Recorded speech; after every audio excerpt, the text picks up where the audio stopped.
Bienvenidos el día de hoy a nuestro episodio número 6 del mes de marzo. Nosotras somos María Camila Gómez Mantilla, Pinzón, y nuestro invitado del día de hoy, Sebastián Gómez Pinzón. Y esto es Terapia en Voz Alta.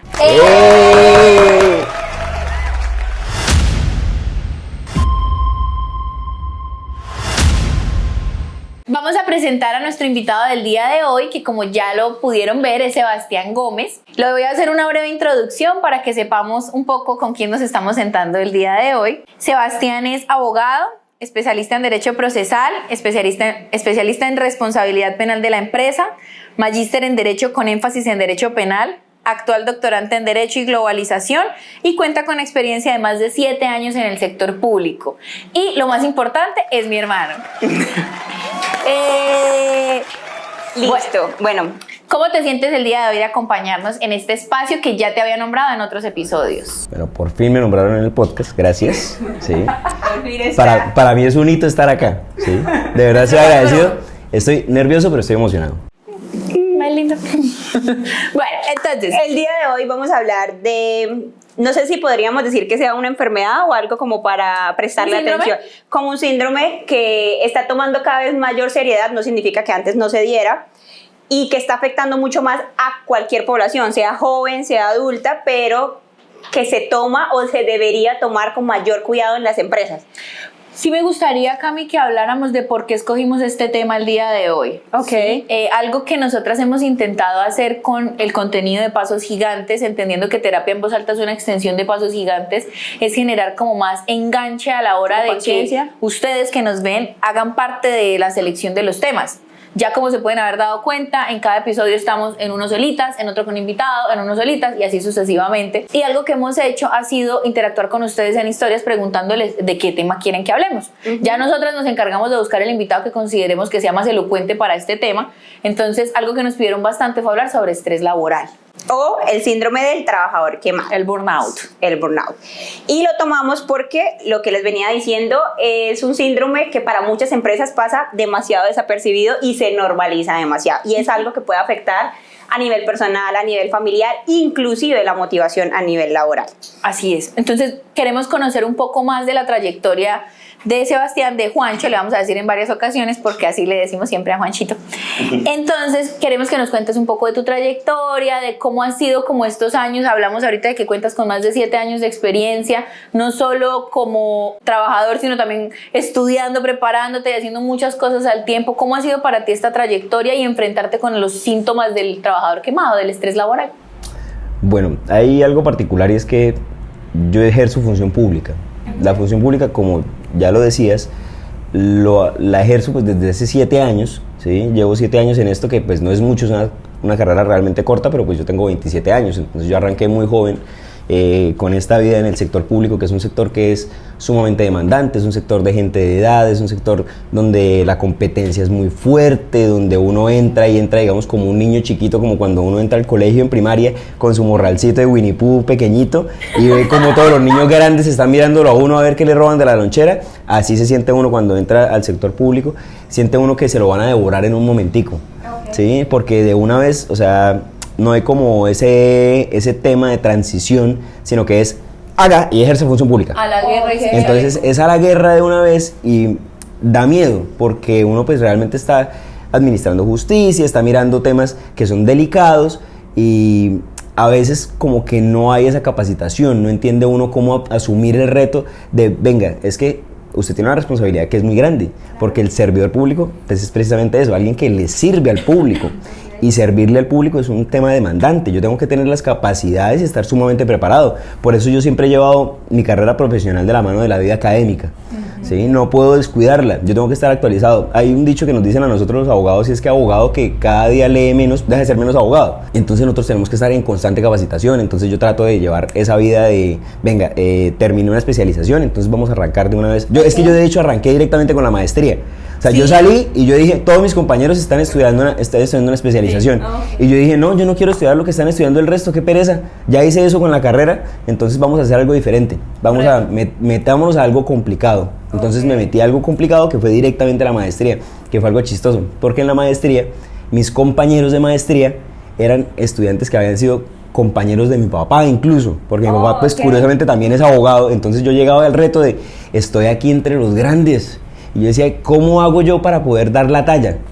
Entonces siempre era eso de me voy a incomodar constantemente me tengo que incomodar para poder salir y mejorar cada día, si no yo no voy a aprender, si no siempre voy a ser un mimado, siempre voy a estar ahí, no, es que me dio miedo esto, entonces no lo hago, no. Salir de la zona de confort era lo que realmente pues me generaba a mí esa capacidad de, bueno, vamos a asumirlo y poder gestionar muy bien el horario, porque al inicio pues yo empecé de hecho a trabajar en Bogotá. Yo soy bien santanderiano, con un acento bien marcado, trancado. Y llegar bien trancadito, ¿sí? Y llegar a un sitio como Bogotá, en donde de pronto la gente habla más pasito, son más despaciosos para hacer las cosas, tienen una forma diferente. Para mal, ¿no? Porque a veces dice que cuando uno habla golpeadito, le hacen a uno no me grites. No, y a mí me decían, no, pero bájale un poquito al acento. Yo decía, ¿cómo le bajo? Y más se me salía y más golpeado hablaba. ¿Sí? Y claro, me ponía nervioso, y el santanderiano cuando se pone nervioso habla más. Entonces era bien complicado para mí, porque entonces tenía yo el reto de, bueno, estoy solo en una ciudad que es enorme, no conozco a mucha gente, no tengo muchos amigos, ¿sí? Tengo mi familia, que son mis tíos, que los adoro y todo, pero tampoco había compartido tanto con ellos, claro, entonces no tenía no tenía la confianza, o sea, yo me sentía muy solo, ¿sí?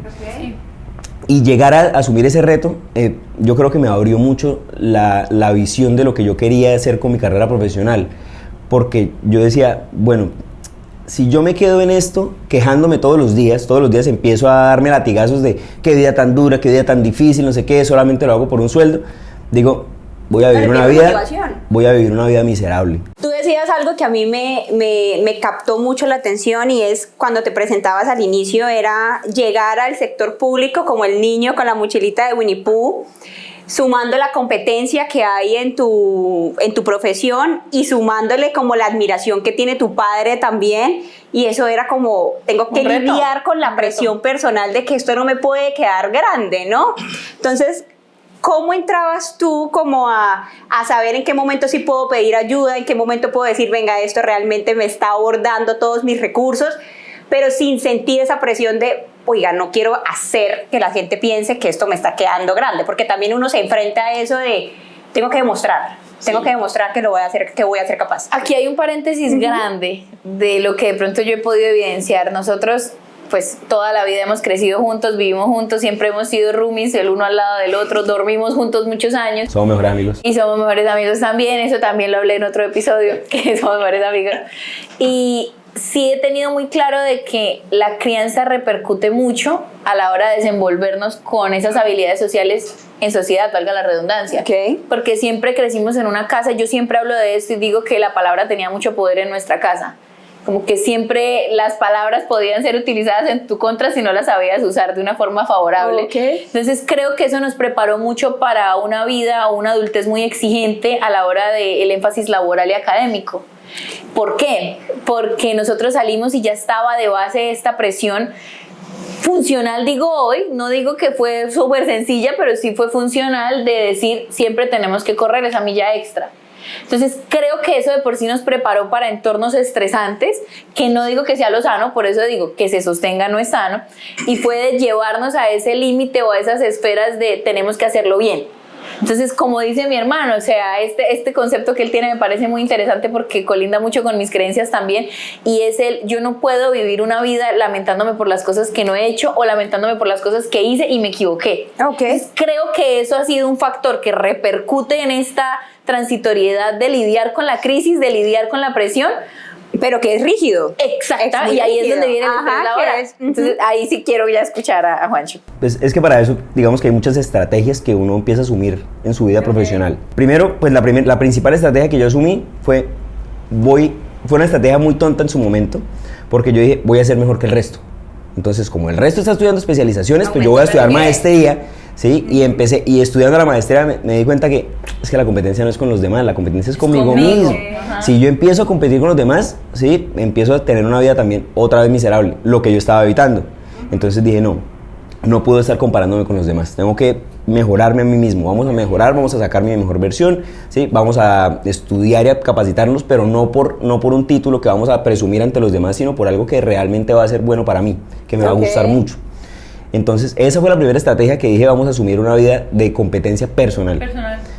Segundo, hay unas estrategias que he utilizado que son estrategias visuales. Yo, algo con lo que no puedo lidiar es con un despacho al que uno llegue y se siente y ve un mundo de carpetas así, que uno al funcionario tiene que mirarlo por encima de las carpetas. Eso es horrible. Claro, porque es desmotivante, aparte. Entonces yo lo que hago es que me pongo tareas diarias. Entonces digo, hoy en el día voy a asumir, si puedo trabajar, no sé, hablemoslo en carpetas, puedo trabajar 40 carpetas al día, eso sí, matándome, pero digo, voy a trabajar mis 40 carpetas al día, no me voy a comprometer con trabajar 60 o trabajar 100, ¿sí? Porque sé que puedo con 40. Te frustras, aparte. ¿Sí? Y habrá días que podré con 30, habrá días que podré con 20, habrá días que podré con 10, pero entonces yo voy llevando mi propio ritmo, en el sentido que asumo la responsabilidad, ¿sí? Pero entonces hay otra particularidad, y es que yo atiendo público, y muchas veces pues es algo que nos pasa mucho a los servidores al estar cansados generalmente tenemos una mala atención, ¿sí?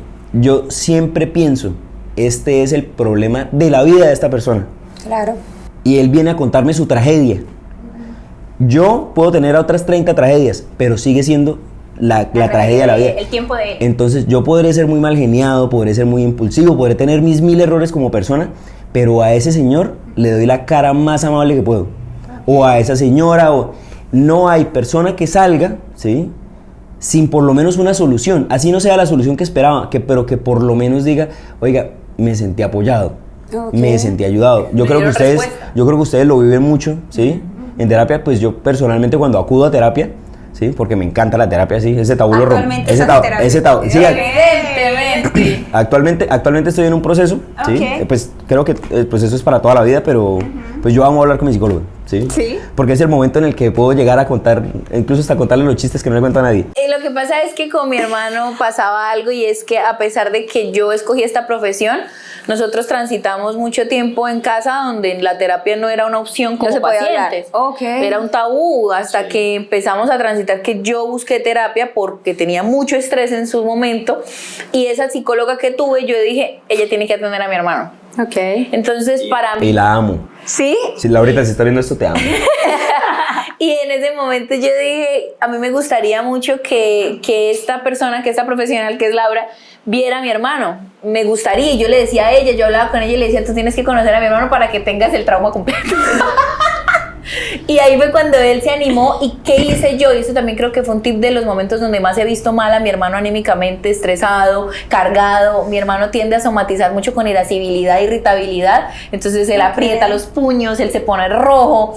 Y en esos momentos de frustración, y mi clave o mi tip fue, le dije, le voy a regalar terapia. Voy a regalar un paquete, y véalo como un paquete ilimitado. Tantas veces como quiera ir, yo se lo voy a regalar. Si usted ya no me quiere pedir, entonces usted lo paga. Pero me parece que es un acto de amor, no solo propio de cuando yo voy a terapia, sino un acto de amor con el otro, el regalo o el detalle de brindarle salud mental a alguien. Y hoy es el día y todavía sigue. Yo a veces la llamo, o sea, yo nunca he sido un paciente de estoy re mal, me siento súper ahogado, nada, nos sentamos en la terapia y ¿cómo va todo?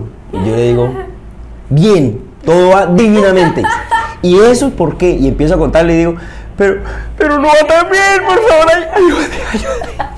ayúdame. Empiezo como a sofocar, pero entonces ella ya sabe, ya tenemos una relación, esa relación paciente-psicólogo con ella es maravillosa, y el tema de la comunicación, incluso a veces ella cuando está apuntando, ya llego al punto en el que yo le digo, me está robando los chistes, ¿cierto?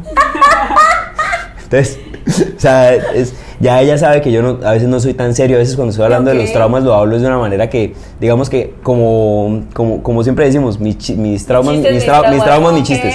A mí me gustaría preguntarte cómo lidia, digamos, a veces también es fuerte cuando uno se coloca metas y uno no es compasivo con uno, donde tú dices, hoy me pongo una meta de 40 carpetas al día y por cuestiones de la vida pudiste hacer 10, ¿eso ha generado un espacio de frustración? Sí genera frustración, pero esa frustración he aprendido a lidiarla con otras cosas, ya con todo lo que es extralaboral.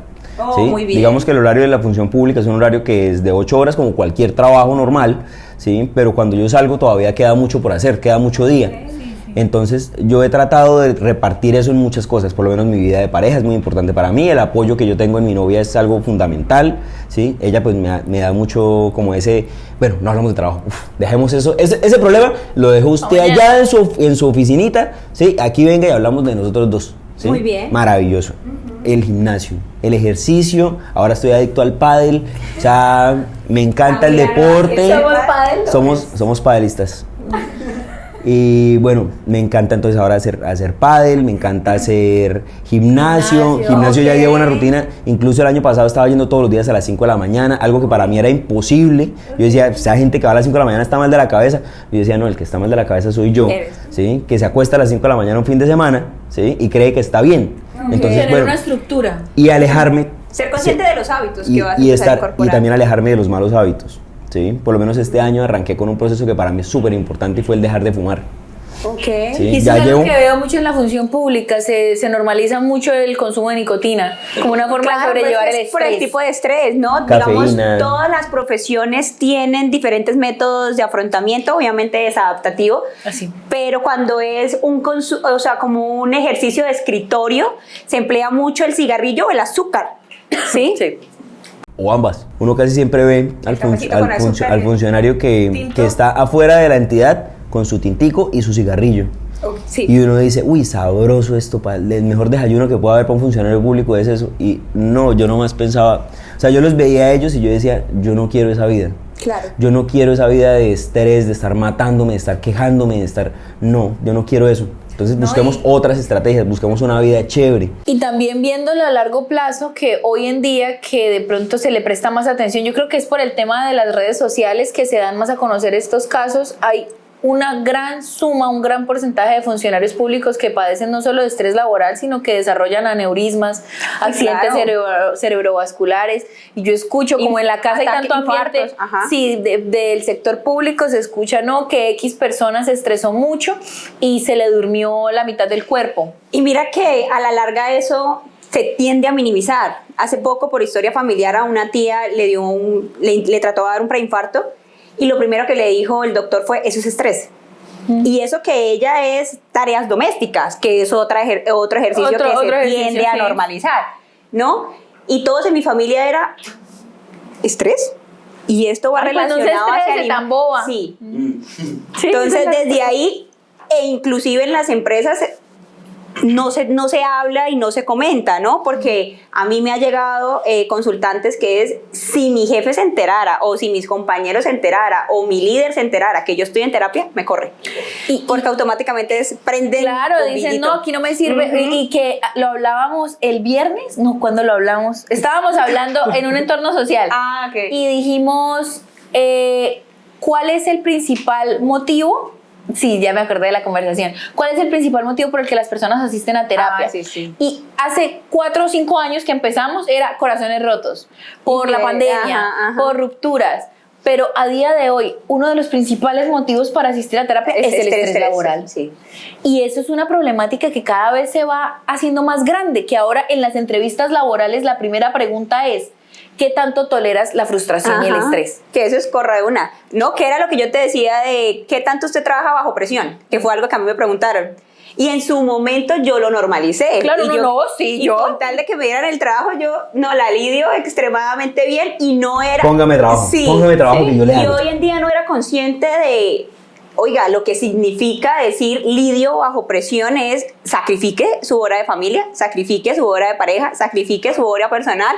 Y obvio, llega un punto en el que uno se embotella, porque es esa típica vida de que uno se levanta, trabaja, se acuesta, se levanta, trabaja, se acuesta. Y entonces, llega así el punto, estaba mi hermano. Así hubo una época, o sea, en estos 7 años ha sido toda una transición y es una transición que continúa. O sea, todavía hay días que uno dice como, esto es demasiado para mí. Otra vez volver. Sí, otra vez volví, llegué a la casa y recargué de problemas a mi familia y empecé a contarles. Por lo menos ya tenemos prohibido, ya sé que a la hora del almuerzo no se habla de trabajo, porque a la hora del almuerzo es donde compartimos todo mi núcleo familiar, o sea, mi papá, mi mamá y mi hermana. Siempre. ¿Sí? Y no se habla de política, no se habla de política, trabajo, no se habla de dinero. De dinero a veces, pero que sea sí. Para planes. Para gastar. Okay. Si es para gastarlo, sí hablamos. Sí. ¿Por qué? Porque somos 4 adultos en una casa. O sea, somos 4 adultos con 4 perspectivas distintas. Y con 4 temperamentos terribles. Totalmente distintos. Entonces podemos empezar, o sea, hay que tener límites. Claro. Parte de que uno se prevenga de esas crisis de estrés es uno también saber hasta dónde uno puede llegar, porque si uno espera que las situaciones lo lleven al límite a uno nunca va a saber medirse. Y esa falta de medida nos lleva a la situación del estrés. y al estrés, ese estrés que uno dice, no me siento apoyado, estoy contando mis Claro. problemas y lo primero que me dicen es, ay, pero comprenda esta situación, y uno dice, están justificando a los demás, me siento solo, entonces voy y me encierro en mi cuarto para sentirme otra vez apoyado y entonces me refugio en otras cosas. El fin de semana entonces vamos a tomarnos hasta el agua El trapero. el trapero, sí, o sea, eso no es sano. Esa es una pregunta. ¿Cómo haces para distinguir esa vida laboral de la personal? ¿Por qué? Si para nosotras como psicólogas es difícil salirse del rol, lo que hemos hablado en otros episodios, en el anterior, en el 5 de cuando la bata empezó a pesar, ¿cómo hace un funcionario que se encuentra con usuarios, con compañeros, que sale con los compañeros de trabajo? ¿Cómo haces para distinguir esas dos áreas y que no caiga uno en mezclar los roles y en confundir límites? Hay una serie maravillosa que se llama Severance. Okay. Está en Apple TV. Esa serie habla precisamente de una persona que cuando entra al trabajo se olvida de su vida personal y cuando sale del trabajo se olvida de su vida laboral. Nosotras, la vasca. Sí, ya están, ahorita acaban de sacar la segunda temporada, no me la he visto, pero esa serie es una berraquera. No. Y uno debería aplicar, obviamente la serie tiene otros traumas, pero estoy hablando de eso, de mis problemas, ¿sí? Yo simbólicamente llevo un bolso a la oficina y ese bolso va vacío, ese bolso solamente... Ese bolso lleva la billetera, lleva el termo del café, el termo del agua, que perfectamente podría llevar en las manos sin necesidad de llevar un bolso, ¿sí? Lleva las gafas, o sea, acomodo lo básico, ¿sí? Pero no llevo nada, no llevo ni carpetas, ni apuntes, ni nada de esa vaina. Y yo lo que hago es como mentalmente digo, bueno, aquí llegué y metí todos los problemitas de la oficina en el bolso. Entonces cuando llego a la casa, suelto la maleta y digo, ahí se quedó. Ah, que tal proceso tiene tal problema. O sea, no hay trabajo en casa. Siempre digo, esto es un problema para el Sebastián de mañana. ¿Sí? Y me quito yo esa carga. Y puedo dormir. Y yo agarro. Porque yo me acuerdo mucho que por lo menos cuando yo estaba en el colegio, lo más liberador para mí, cuando eran las vacaciones, era llegar, agarrar el bolso y tirarlo lo más lejos posible. Porque yo decía, por fin vacaciones. Porque yo amo las vacaciones. Uy, sí, Dios mío. Con mi ser completo, o sea, amo poder dormir, estar en mi casa, estar en mi cama, decirle a mi mamá, mami, vamos, tiene que comprar huevos, vamos, camino, ya la acompaño, ¿sí? O sea, eso para mí es vida, ¿sí? Pero esa vida yo sé que va de la mano de la vida laboral. Sí, claro. ¿Sí? Y no es una vida de ocio simplemente, sino que todo va, o sea, si yo no sopeso todo, Sí, es necesario. ¿sí? Me pierdo. Y entonces llega el punto en el que ya me meto en ese laberinto de trabajo y no veo la vida bonita. Claro, y mira cómo las redes sociales, ya que en un momento decías que es algo que a mí en lo personal me pasó, y es cómo nos venden el éxito ligado a la productividad. Total. Y ligado a tener una agenda totalmente copada, ¿no? Porque si nosotros hablamos de creencias mucho más antiguas, cuando uno le decía a nuestros padres o a nuestros abuelos, mandarme a hacer las uñas. Mi mamá es algo que critica mucho porque yo me tomo una jornada completa. O sea, yo me voy a hacer las uñas y yo soy como, hoy no agenda en la mañana. Y para mi mamá es, ¿usted por qué está perdiendo tiempo? Sí. Usted pudiendo estar trabajando, hágalo rápido, haga por ahí 2-3 horas y agende. Y yo soy, no, porque es que es mi espacio, es el tiempo que tengo para echar chisme, mamar gallo, tomar una soda y luego voy con calma al trabajo. Si yo lo hago corriendo, siento que no disfruté de mi espacio. O por ejemplo, para mí es súper importante la siesta. Uy. En mi casa, la siesta es siesta. De que a mediodía mi hermano dice buenas noches. Sí. De que se cierra todo, de que, o sea, dormimos. Y en la casa Gómez Pinzón, a las 12:30 del día, la gente sabe que no puede ir a hacer bulla. No, allá estamos dormidos. ¿Y qué pasa? Que cuando yo empezaba, digamos, la jornada más tarde, porque a veces quiero dormir un poco más, entonces agendo más tarde paciente, empiezan en la casa, Camila no tiene que trabajar. Y Camila no tiene paciente. Y se sorprenden. O si es un sábado, ¿usted no trabajó? ¿Y usted por qué se fue? Entonces se normaliza mucho eso que tú dices, la creencia de que si uno no se está moviendo, que estar. Exactamente. Algo malo va a pasar, que le pasa a muchísimas personas que seguramente escucharán este episodio y va a ser, me siento identificado con que crecí en un hogar donde el correr siempre 2, 3, 4 días más va a ayudar a que en un futuro quizás puedas descansar, pero como ya estamos en la generación de ver a esas personas que trabajaron y que llegan a su pensión y dicen trabajé tanto que ya no tengo nada que hacer con mi vida después de que me pensione, porque enfocaron o focalizaron toda su atención en eso. Y eso es algo que hablamos mucho, tener hobbies. Claro. O sea, mi hermano y yo nos gusta ir al cine, nos gusta ver series en la casa, jugar pádel, ir al gimnasio, hacemos muchas actividades en conjunto y disfrutamos mucho de eso, de hablar de distintas cosas, hasta TikTok. Y no verlo como pérdida de tiempo. Claro, y hay algo que me parece muy importante ahí resaltar de todo, y es el tema de estar pendiente de la opinión ajena. O ¿sí? O sea, para mí incluso la opinión de mi hermana, la opinión de mi mamá sigue siendo una opinión ajena.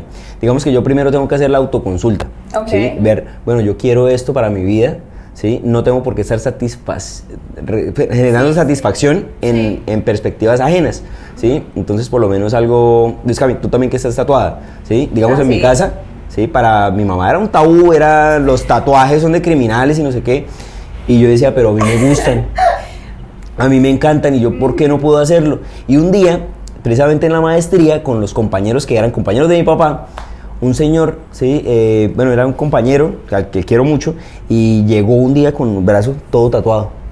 Y yo, oiga, ¿y usted por qué se hizo eso?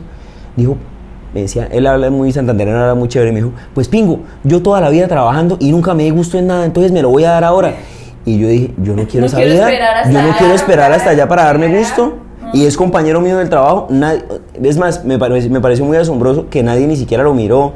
Y uno dice, oiga, yo tratando de encajar en patrones que no son míos, que no me corresponden, nada, me voy a peluquear como se me dé la gana, me voy a vestir como se me dé la gana, siempre, o sea, siempre manteniendo como mis normas de, sí, claro, no puede ser simplemente llegar en mocho a trabajar, pues tampoco, pero sí por lo menos, no, si un día me quiero ir en una camiseta tipo polo, de pronto ir más cómodo, está bien, no voy a ir en gorra, que pues yo amo usar gorras, sí, pero no voy a ir en gorra a trabajar, o sea, esas cosas uno entiende. Pero digamos que no me voy a cohibir de cosas que me gustan a mí. Okay. Eso fue algo que esta semana en terapia me dijo mi psicóloga, y fue que tu bienestar se priorice sobre el que dirán, porque a nivel laboral caemos mucho en esta mala costumbre de creer que porque soy adulto ya no puedo hacer esto, y pienso yo que tener una actividad deportiva, claro, y sobre todo un deporte como sea fútbol, básquet, tenis, squash, algo competitivo, yo siento que vuelvo a ser una niña, porque me ensucio, porque me tiro al piso, porque me río, porque salto, porque hacemos cosas que en nuestra vida personal no hacemos.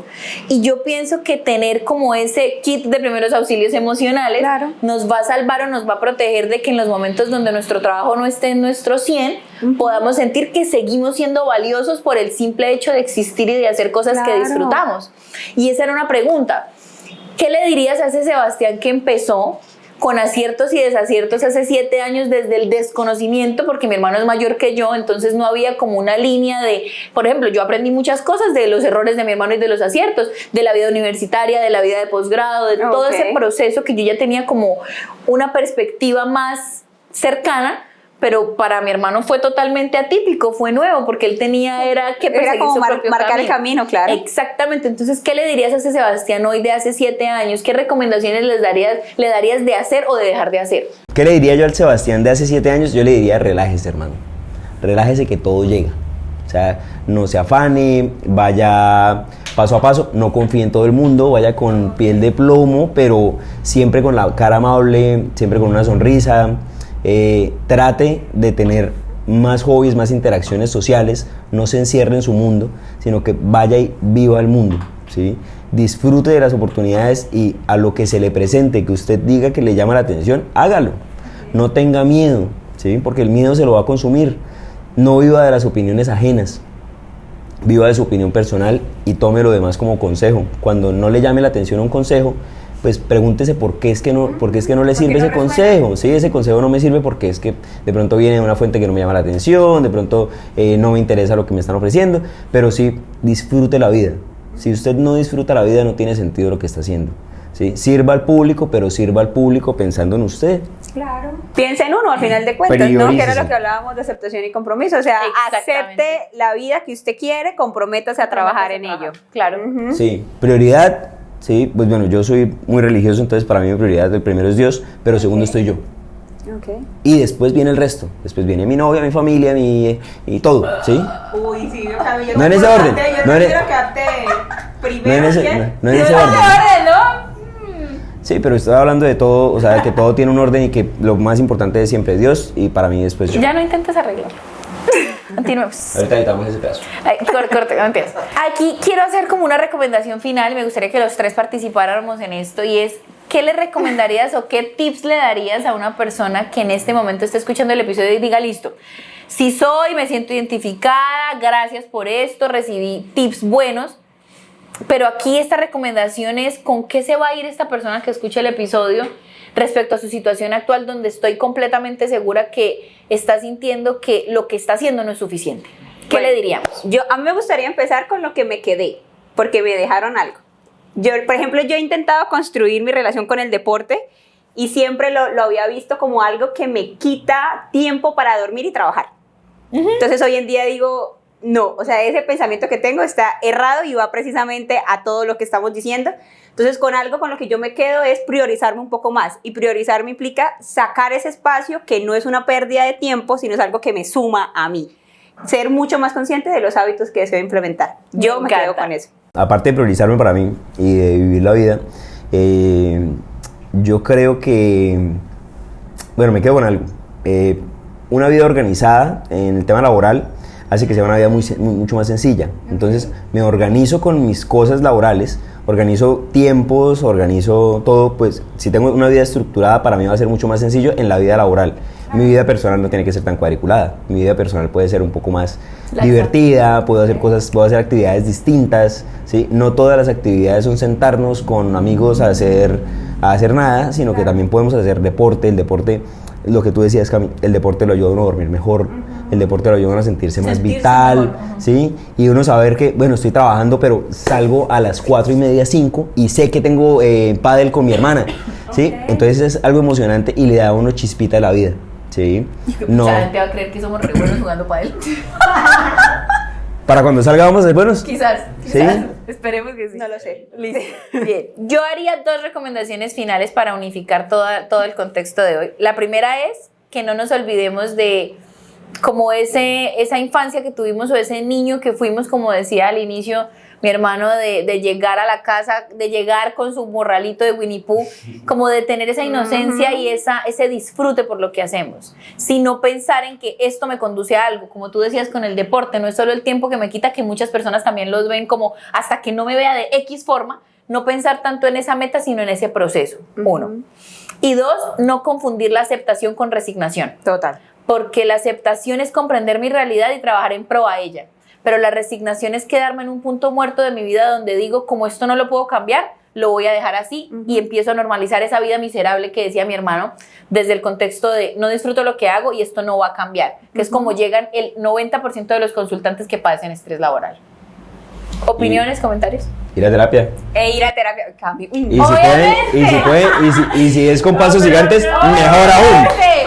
Pero ir a terapia, o sea, estar acompañado siempre de un proceso, cuando uno tiene retroalimentación con alguien más, siempre es mucho más fructífero. Sí, claro. Siempre va a aprender uno mucho más. Y algo importantísimo, que no solo, y esto es una recomendación final valiosísima que se me olvidó decir al inicio y tenía en la cabeza, y es, hay que empezar a utilizar redes que nos ayuden, y como decía Dani en el episodio 2, las redes nos sostienen. Ajá. Entonces, parte de que estamos intentando crear una comunidad no es solo con este contenido de terapia en voz alta, que es con el podcast, no es solo con asistir a terapia para el porcentaje de personas que asiste como pacientes nuestros, sino que ahora estamos creando una comunidad del libro. Eso iba a decir. Y este mes de marzo ya arranca formalmente nuestra comunidad del libro, que poco a poco, pues ya en este momento que se suba el episodio, ya se debe haber cerrado inscripción prácticamente, sí, claro, para la primera temporada. ¿Cuándo era la inscripción? El 15 de febrero.